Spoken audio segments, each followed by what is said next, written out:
The Reform Movement by Evelyn, Brianne, and Sara. What is a reform? A reform is to improve or change something for the betterment of society. The Second Great Awakening was a religious movement in the 1820s and 1830s to bring people back to the church. A reformer to this movement was Charles Finney, a well-known traveling preacher at the time. It encouraged hard work and dedication to create a heaven on earth. The Second Great Awakening sparked other reform movements. Utopian communities tried to make an ideal community through working together. New Harmony was the idea of working hard, saving everything, and prayer. Shakers believed men and women were equal. To separate from the larger American society, a self-sufficient community had to be created. It ended up collapsing due to human nature. Transcendentalism. It emphasized the knowledge from observing the world. An important reformer was Henry David Thoreau, the author of Walden and Civil Disobedience. He supported peaceful protest. It introduced the idea of self-reliance. It was an idea that many people followed. Education. Not many children at the time were educated. Horace Mann wanted to make education available to the public.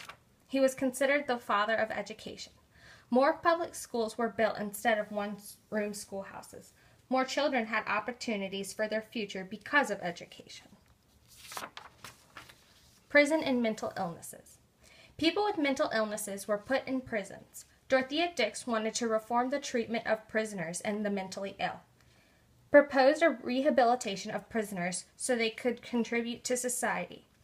It established mental hospitals for the ill, and over 100 will be built.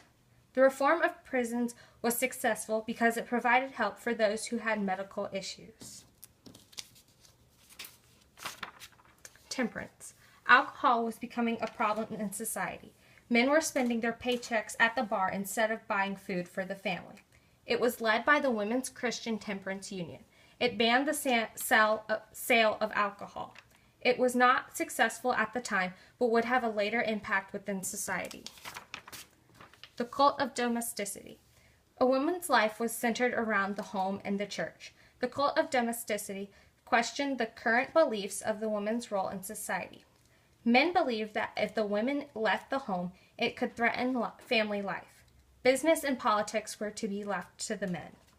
Women's increased involvement in the church led to more active roles in society, especially roles in reform movements. Women did become more involved in the abolition, temperance, and suffrage movements. Women's rights. A reform to increase the women's rights outside of the home. Most worked for the right to vote. Susan B. Anthony and Elizabeth Stanton supported women's suffrage. The Seneca Falls Convention, organized by Elizabeth Stanton and Lucretia Mott, started the women's rights movement. The Declaration of Sentiments was written to resemble the Declaration of Independence, but included women's rights. Women wanted political power, especially the right to vote, so they could help advance other reform movements. Women did not get the right to vote until 1920. Abolition. People had different views on slavery. William Lloyd Garrison was a white man who demanded immediate release of slaves. Frederick Douglass spoke for American Anti-Slavery Society as he was born a slave. David Walker believed in freedom by force. He was a free black man. Harriet Tubman was the most well-known conductor of the Underground Railroad. Nat Turner led a slave revolt in the South. The North proposed emancipation but had many debates over how to achieve this. There was gradual versus immediate emancipation and forceful versus nonviolent emancipation. Emancipation of the slaves was eventually achieved during Lincoln's presidency through the Emancipation Proclamation in 1863.